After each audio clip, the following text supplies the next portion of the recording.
Hello बच्चों। तो आज मैं आपके लिए एक न्यू वीडियो लेके आया हूँ जिसमें आपकी 9th क्लास की प्रश्नावली एक आपको सॉल्व कराई जाएगी। तो क्या है कि अगर आपने फर्स्ट वीडियो अगर आपने देखी होगी तो ही आप ये प्रश्नावली सॉल्व कर सकते, अन्यथा आप सॉल्व नहीं कर सकते। अगर आपने नहीं देखी तो जाइए हमारे चैनल में और देखिए फर्स्ट वीडियो। तो आइए क्लास स्टार्ट करते हैं। तो आप लोग देख रहे होंगे कि सबसे ऊपर लिखा है बुंदेलखंड शिक्षा एकेडमी मौदहा, यानी बुंदेलखंड शिक्षा एकेडमी मौदहा हमारा टॉप नंबर 1 कोचिंग है जहां से मैं आज लाइव हूं। तो आइए हम पढ़ते हैं क्लास 9th क्लास की संख्या पद्धति यानी नंबर ऑफ सिस्टम्स की हम लोग पूरी चर्चा करेंगे। तो क्या है कि प्रश्नावली 1A आज हम लगाने वाले हैं। तो आज पहला प्रश्न क्या है देखते हैं कि लिखा है 20 और 40 के बीच समस्त सम धन पूर्णांक लिखिए। तो मैं आपको बता चुका हूं कि सम धन पूर्णांक ये आपको कल बताया था कल की वीडियो में। तो हम यहाँ पे आते हैं कि सम धन पूर्णांक क्या है। सम आपको बताया था, धन पूर्णांक बताया था कि धन पूर्णांक क्या होता है, और सम भी बताया था। तो सम का मतलब ये होता है कि जैसे आपने यहाँ लिख दिया कि 2, 4, 6, 8, 10 यानी 2 नंबर छोड़ के 2 नंबर आगे बढ़ते जाना, ये होता है सम धन पूर्णांक। अब धन पूर्णांक मतलब जो है जो प्लस में हो। तो अब देखते हैं यहाँ पे कि कह रहा है 20 के ऊपर हो यानी 20 और 40 के बीच में हमें बताना है। तो 20 के बाद क्या आएगा, 22 आ जाएगा। उसके बाद क्या आएगा, 24 आ जाएगा। उसके बाद क्या आएगा, 26 आएगा। फिर 28, फिर 30, फिर 32, फिर 34, फिर 36, फिर 38। तो यहाँ पे हमारा पहला सवाल समाप्त हो जाता है। अब हम चलते हैं दूसरे सवाल की ओर। कह रहा है 1 से 10 तक यानी 1 से 10 तक अभाज्य धन पूर्णांक लिखिए। अगर आप पहली वीडियो देख चुके हैं तो यहाँ पे आपको सवाल में कुछ करने की जरूरत ही नहीं है, आपका आंसर आपके आंखों के सामने रखा मिल जाएगा। आपको देखना है कितने से कितने के बीच, 1 से 10 के बीच अभाज्य धन पूर्णांक। मैंने क्या बताया था, अभाज्य किसे कहते हैं, जो किसी से ना कटे, सिर्फ अपने ही नंबर से कट जाए और 1 से, वो क्या होती हैं, अभाज्य धन पूर्णांक होती हैं। तो 1 के बाद क्या आएगा, 2 किसी से कटेगा, नहीं कटेगा। 3 किसी से कटेगा, नहीं कटेगा। 5 किसी से कटेगा, नहीं कटेगा। 7 किसी से कटेगा, नहीं कटेगा। तो यहाँ हमने 1 से लेके 10 तक क्या धन पूर्णांक लिख दिए हैं। आप लोग को समझ में आया हो तो आप लोग नोट करिए। अगला देखते हैं, लिखा है 2a+1 का किरमानुयायी पूर्णांक बताइए। किरमानुयायी पूर्णांक मतलब इसका मतलब क्रम से चलने वाला पूर्णांक। 2a+1 तो अगला क्या होगा, अगला क्या होगा भाई, 2a+2। अगला क्या होगा, 2a+3। और उसने कौन सा पूछा है, इसी का अगला पूछा है, इसी का ही अगला हमसे पूछा है। तो हम क्या करेंगे, यही वाला हम लिख देंगे 2a+2। ये हमारा आंसर हो जाएगा। इसको लिखने की जरूरत नहीं है, हालांकि आप लिख सकते हैं पर हमें लिखने की जरूरत नहीं है, ये हमारा आंसर हो जाएगा। अगला देखते हैं, लिखा है 4th नंबर में 2/3 यानी 2/3 का योगात्मक प्रतिलोम ज्ञात कीजिए। अब आपने कहा कि सर यहाँ पे तो आपने माइनस लगा के 2/3 लिख दिया। तो हाँ बेटा, क्या होता है कि यहाँ पे 2/3 का अगर किसी का भी योगात्मक प्रतिलोम पूछ रहा है तो आपको योगात्मक प्रतिलोम में क्या करना है, योगात्मक प्रतिलोम में आपको उसका चिन्ह बदल देना है। अगर वो प्लस का है तो किसका कर देना है, माइनस का कर देना है। और अगर माइनस का है तो किसका कर देना है, प्लस का कर देना है। तो ये हमारा आंसर हो जाएगा। अगला देखते हैं 5 नंबर्स क्या कह रहा है, -5 का गुणात्मक प्रतिलोम ज्ञात कीजिए। अब ऊपर पूछ रहा था योगात्मक प्रतिलोम और नीचे पूछने लगा गुणात्मक प्रतिलोम। सवाल भी बड़े परेशान करता है। चलो देखते हैं, इसको समझाते हैं। क्या है कि -5 का गुणात्मक प्रतिलोम ज्ञात कीजिए। तो -5 हमने मतलब जो है हमने लिख लिया 5 -5 लिख दिया। अब क्या है, जहां संख्या के नीचे कुछ नहीं होता वहां क्या होता है, 1 होता है। हमने क्या लिख लिया, -5/1। अब इसको हम क्या करते हैं कि गुणात्मक प्रतिलोम में हमेशा संख्या को क्या करते हैं, पलट देते हैं, संख्या को पलट देते हैं। तो क्या हो जाएगा, ये 1 कहाँ जाएगा, ऊपर जाएगा, और 5 कहाँ आएगा, नीचे आ जाएगा, माइनस माइनस लगा रहेगा। यह हमारा आंसर हो जाएगा। ठीक है, तो अब 6 वाला क्वेश्चन हम देखते हैं, 6वां क्वेश्चन देखते हैं। P प्लस क्यू, कौन सा, P प्लस क्यू और P माइनस क्यू के योगात्मक प्रतिलोम लिखिए। अब मुझे बताने की जरूरत नहीं है, पर मैं आपको बता देता हूं, क्योंकि मैं आपको यहां बता चुका हूं योगात्मक प्रतिलोम में क्या करते हैं।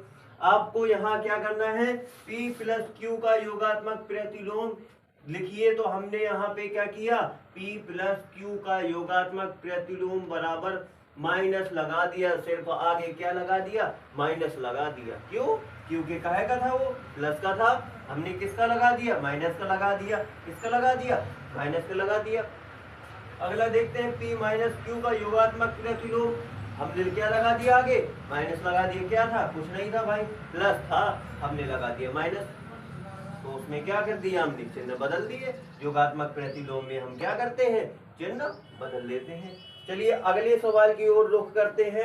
x के किस मान के लिए 5 गुणे 3 गुणे 2 बराबर 5 गुणे 3 गुणे 2 कथन सत्य है। अब हमें बताना है उसको कि इसके लिए कौन सा कथन सत्य है, कैसा सत्य है। चलो हम देखते हैं। यहाँ पे हमने लिख लिया 5 गुणे 3 गुणे 2, ये लिख लिया, हमने उठा लिया, ये उठा लिया। उसके बाद में हमने क्या किया, बराबर लगा दिया यहाँ पे, या इस साइड वाला क्या, 5 गुणे 3 गुणे x, ये लिख लिया हमने। अब क्या किया हमने, इसको सेम टू सेम वैसा ही रख दिया, कोष्ठक हटा के सेम टू सेम वैसा ही रख दिया। उसके बाद क्या किया, इसको उठा के कहाँ ले आए, इसके नीचे ले आए। इसको उठा के, ये वाली संख्या को उठा के इसके नीचे ले आए, क्योंकि x के साथ में जो भी संख्या होती है वो कहाँ जाती है, बटे में जाती है। बटे में चली गई, x बेचारा अकेले रह गया। अब क्या किया हमने, इसको बटे में रख दिया, तो 5 से हमने 5 को काट दिया, 3 से हमने 3 को काट दिया, x बराबर कितना बच गया, 2 बच गया। या हमारा आंसर हो गया। तो हम क्या लिख देंगे, x बराबर 2 पर यह कथन सत्य है। हम चलते हैं अगले सवाल की ओर। 8वां सवाल कह रहा है, पूर्णांक में ऐसी कौन सी संख्या है जो स्वयं की योज्य प्रतिलोम है। स्वयं की योज्य प्रतिलोम ऐसी कौन सी संख्या है, तो वह संख्या क्या होगी, शून्य होगी। वह संख्या क्या ले लेंगे हम, शून्य एक ऐसी संख्या है जो स्वयं की ही योज्य प्रतिलोम होगी। अब हम अगले सवाल की ओर चलते हैं। यदि a एक समधन पूर्णांक है, मतलब a को क्या मानना है, समधन पूर्णांक मानना है। और समधन पूर्णांक हम जानते हैं 2 4 6 8 10 होते हैं, और आगे आगे इन्फिनिटी तक होते हैं। तो बताइए कि संख्या a माइनस 1 और a प्लस 1 सम है अथवा विषम है, हमें बताना है प्रूफ करके। तो हमने क्या लिख दिया, हमने लिख लिया सम क्या होती है, 2 4 6 8 10 लिख लिया। अब यहाँ पे हमने क्या लिख दिया, a माइनस 1 और a प्लस 1। अब जो है a की जगह हमने क्या लिख दिया, 2 लिख दिया, a की जगह 2 माइनस 1, फिर उसके बाद a की जगह 2 लिख दिया, 2 प्लस 1। अब देखो 2 में जो है 1 माइनस होगा, कितना बचेगा 1। फिर उसके बाद जो है 2 प्लस 1 कितना हो जाएगा, 3 हो जाएगा। अब 3 में 1 का मल्टीप्लाई करेंगे, कितना आ जाएगा, 3 आ जाएगा। अब 3 बताइए कौन सी संख्या, सम है या विषम है, विषम है। ये संख्या कौन सी है, विषम है। तो हम क्या लिख देंगे, 3, यानी विषम पर यह कथन क्या होगा, सत्य हो जाएगा। ठीक है, अब अगले सवाल की ओर चलते हैं। 10वां सवाल कह रहा है, संख्या रेखा पर 5 और 7 का योग लिखिए। संख्या रेखा पर, तो सबसे पहले हम क्या करेंगे, एक संख्या बना लेंगे, उसमें एक जगह से क्या लिख देंगे, 0, फिर 1, फिर 2, फिर 3 4 5 6 7 तक लिखना है। कितने तक लिखना है, 7 तक लिखना। हमने 7 तक संख्या लिख ली। उसके बाद हमें यहाँ से लेके 0 से लेके 5 तक हमें बीच में क्या दर्शाना है, 5 दर्शाना है। क्या दर्शाना है, 5। उसके बाद हमें 0 से लेके 7 तक दर्शाना है। क्या दर्शाना है, 0 7 तक तीर के द्वारा हमने दर्शा दिया। उसके बाद क्या, दोनों को हमने जोड़ दिया, कितना आ गया, 12 आ गया। अब अगले सवाल देखते हैं। निम्नलिखित निम्नलिखित कथनों में से कौन सा कथन सत्य है अथवा असत्य है। हमें बताना है कौन सा कथन सत्य है और या फिर असत्य है। तो हम देखते हैं दो धन अभाज्य पूर्णांकों का गुणनफल सदैव अभाज्य होता है। तो अब जो है हम जानते हैं कि अभाज्य वह संख्या होती है जो किसी से नहीं घटती। अभाज्य वह संख्या होती है जो किसी से नहीं घटती, जैसे 2, 3, 5, 7, 11, 13 इन्फिनिटिव तक। तो अब कह रहा है इनका गुणन यानी गुणा अगर करेंगे तो क्या आएगा, क्या आएगा, अभाज्य संख्या आएगी। तो हमने गुणा कर दिया तो क्या आ गई, भाज्य संख्या आ गई। और ये कह रहा है अभाज्य संख्या आएगी, तो क्या कह रहा है, ये तो गलत कह रहा है भाई। तो हम लिख देंगे असत्य। क्या लिख देंगे, असत्य लिख देंगे। अगले सवाल की ओर आएंगे। दो धन पूर्णांकों का योग सदैव अभाज्य होता है। कह रहा है ये जो धन पूर्णांक है ना, जो धन पूर्णांक है, अभाज्य धन पूर्णांक है, इनको अगर जोड़ देंगे अब तो क्या सदैव मतलब हमेशा क्या आता रहेगा, अभाज्य आता रहेगा। तो हमने भाई जोड़ दिया, 2 + 3 कितना हो गया, 5। 5 क्या अभाज्य मान लिया हमने। ठीक है, अब हमने एक बार और देखा कि 3 और 5 को हमने जोड़ के देखा, ये 8, पर ये क्या आ गया, ये तो भाज्य आ गया, 8 तो कट जाती है। तो अब कह रहा है सदैव आती रहती है, पर उसमें क्या है, बीच में भाज्य भी आ गया, अभाज्य भी आ गया। तो कभी भाज्य भी आ जाती है और कभी अभाज्य भी आ रही है, पर ये कह रहा है कि हमेशा आती रहती है, क्या अभाज्य आती रहती है। तो गलत कह रहा है, तो हम क्या कहेंगे, कहेंगे भैया तुम गलत कह रहे हैं। तो क्या लिख देंगे, असत्य लिख देंगे। अब अगली की ओर चलते हैं। यदि ए और बी कोई दो ऋण पूर्णांक है, ए और बी को ऋण पूर्णांक मानना है, ठीक है, तब ए + बी भी सदैव एक ऋण पूर्णांक होगा। ए को ऋण पूर्णांक मान लिया हमने, ए बी माइनस में है और बी भी माइनस में। मान लीजिए एक क्या मान लिया हमने, ए की जगह क्या मान लिया, 1 मान लिया। ए किसका हो जाएगा, माइनस का, क्योंकि ऋण पूर्णांक कह रहा है। और उसके बाद बी की जगह 2 मान लिया, 2 किसका हो जाएगा, 2 माइनस का हो जाएगा। अब दोनों को a + b यानी दोनों को क्या करना है, जोड़ना है। तो क्या लिख दिया हमने, लिख दिया -1 और कितना +2, दोनों को जोड़ दिया, क्या आया, -3 आया। -3 आया, क्या ऋण पूर्णांक आ गया हमारा, क्या आया, ऋण पूर्णांक आ गया। वो क्या कह रहा था, कह रहा था कि एक ऋण पूर्णांक है, तो हम कहेंगे हाँ भाई सही कह रहे हो, सत्य कह रहे हो। तो यहाँ पे हमारा क्या हो जाएगा, ये हमारा क्या हो जाएगा, सत्य हो जाएगा। अब हम अगले की ओर चलते हैं। कह रहा है यदि a एक धन पूर्णांक है तो दिखाइए कि संख्या a + 1 a + 2 a + 3 संख्या 24 से पूर्णतः विभाजित हो जाएगी। अब देखो हमें बताना है कैसे विभाजित हो जाएगी। हमारे पास कितने पूर्णांक है, कितने धन पूर्णांक है, 1, 2, 3, 4, कितने धन पूर्णांक है, 4 धन पूर्णांक है। तो हमने लिख दिया 4 धन पूर्णांक कितने से विभाजित हो जाएंगे, 4 से। 4 धन पूर्णांक कितने से विभाजित हो जाएंगे, 4 से विभाजित हो जाएंगे। 3 धन पूर्णांक कितने से विभाजित हो जाएंगे, 3 से विभाजित हो जाएंगे। 2 धन पूर्णांक कितने से विभाजित हो जाएंगे, 2 से विभाजित हो जाएंगे।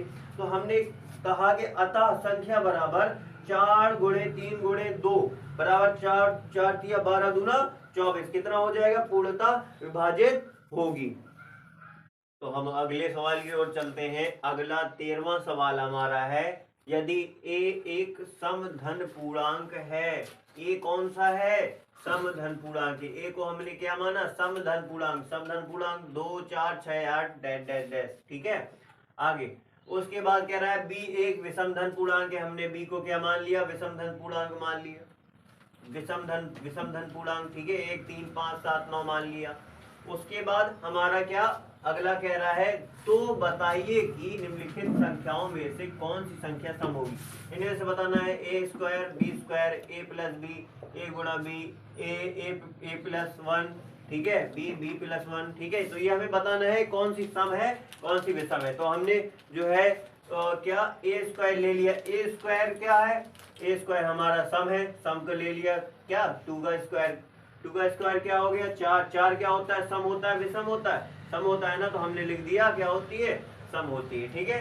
उसके बाद a² सम हो जाएगी। फिर उसके बाद b² लेना हमें, तो b क्या है, 1 है, 1 का स्क्वायर क्या आ गया, 1 आ गया, क्या हो जाएगी, विषम हो जाएगी।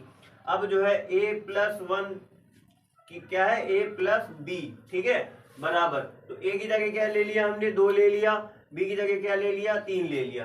3 और 2 कितने, 5 हो गए। 5 क्या विषम हो गई हमारी, ठीक है। अब a × b, ये देखिए a × b हमने लिया, तो मतलब जो है 2 × 1 ले लो या 3 ले लो, ठीक है, 3 ले लिया हमने, मान लिया 2 × 6 कितना हो गया, सम हो गया हमारा। उसके बाद हम देखते हैं अगला ए कोष्टक में a+1, ठीक है, बराबर। अब हमने क्या किया, 2 क्या मान लिया, सम था हमारा, ए क्या था, सम था, तो हमने 2 ले लिया। 2 के बाद कोष्टक में 2+1 ले लिया, कितना हो गया, 2 1 3, 3 दूना 6, 6 क्या हो गया हमारा, सम हो गया। उसके बाद क्या, बी कोष्टक में b+1, ठीक है, बराबर बी क्या मान लिया हमने, 3, ठीक है, बी क्या था, विषम धन पूर्णांक था, तो 3 मान लिया हमने, तो 3+1, 3 कोष्टक में, 3 कोष्टक के बाहर 3+1, ठीक है, 3 1 कितना हो गया, 4 हो गया, 4 का गुणा 3 में किया 4 3 12, ये क्या हो गया हमारा, सम हो गया। तो अब सवाल पढ़िए क्या कह रहा है, कौन सी सम संख्या, हमें सम संख्या बताना है, कौन सी सम संख्या है। ए स्क्वायर में सम आया था, हम लिख देंगे ए स्क्वायर, ठीक है। उसके बाद किस में आया था, उसके बाद ये ए गुणा बी में आया था हमारा सम। उसके बाद किस में आया था, कोष्टक में a+1 में आया था हमारा सम, ठीक है, और किस में आया था, b+1 में हमारा सम आया था, ठीक है। तो इन पर क्या हो जाएगी हमारी संख्या, सम होगी, क्या होगी, सम होगी। अब अगले की तरफ चलते हैं, कह रहा है धन पूर्णांकों के किन गुण धर्मों के अंतर्गत निम्नलिखित कथन सत्य है। हमें बताना है किस गुण धर्म के आधार पर निम्नलिखित कथन सत्य है। तो 3 गुणे कोष्टक में 8 गुणे 7 बराबर 3 गुणे 8 प्लस 3 गुणे 7, ठीक है। तो हमने क्या, ये लैंग्वेज वाले क्वेश्चन हुआ करते हैं, इसमें जो है आपको सिर्फ लैंग्वेज लिखना पड़ती है। तो हमने क्या लिख दिया, योग के गुणा के वितरण नियम पर यह क्या होगा, सत्य हो जाएगा। अगले सवाल की ओर चलते हैं। 3 + 5 + 9, ठीक है, बराबर 3 + 5 + 9, इस साइड भी 3 + 5, इधर भी। तो हम क्या लिख देंगे, योग। तो क्या हमारा पहला सवाल क्या है, 3 गुणे 8 गुणे 7 बराबर 3 गुणे 8 प्लस 3 गुणे 7। तो ये हमारे क्या लैंग्वेज वाले हुआ करते हैं, बता चुके हैं हम आपको, लैंग्वेज वाले हुआ करते। तो हमने क्या लिख दिया, योग के गुणा के वितरण नियम पर यह कथन सत्य हो जाएगा। फिर उसके बाद अगला देखते हैं, 3 + 5 + 9 बराबर 3 + 5 + 9, दोनों जगह सेम है। तो क्या, योग सहचर नियम पर यह कथन सत्य हो जाएगा। अगला किस पे सत्य होगा, गुणा क्रम विनिमय नियम पर क्या हो जाएगा, सत्य हो जाएगा। उसके बाद अगला देखते हैं, निरसन नियम पर यह सत्य हो जाएगा। तो ये लैंग्वेज वाले हुआ करते हैं। इसके बाद अगला 15 नंबर है हमारा, संख्या रेखा पर -5, -2 और -0, 1 2 5 को दर्शाइए। तो हमने एक लाइन खींच ली। एक लाइन खींचने के बाद हमने क्या किया, यहाँ बीच में 0 लिख दिया, फिर यहाँ पे प्लस के और यहाँ पे माइनस किए, मतलब ऋण पूर्णांक, और ये कौन सा पूर्णांक, धन पूर्णांक हो गया। अब हमने क्या किया, यहाँ पे 5 5 एक को दर्शा दिया, 5 क्या दे रहा, 5। फिर उसके बाद -2 कहाँ है ये, तो बी दर्शा दिया -2। 0 कह रहा है, 0 को सी दर्शा दिया। फिर उसके बाद 1 कह रहा है, 1 क्या दर्शा दिया हमने, डी दर्शा दिया। फिर उसके बाद 2 कह रहा है, तो हमने 2 दर्शा दिए। फिर उसके बाद क्या कह रहा है, 5 कह रहा है, तो 5 हमने एफ दर्शा दी। इससे आपका पूरा जो है प्रश्नावली खत्म होती है। तो अगर वीडियो आपको अच्छी लगी हो तो लाइक करें, सब्सक्राइब करें, और मिलते हैं अगली वीडियो के लिए।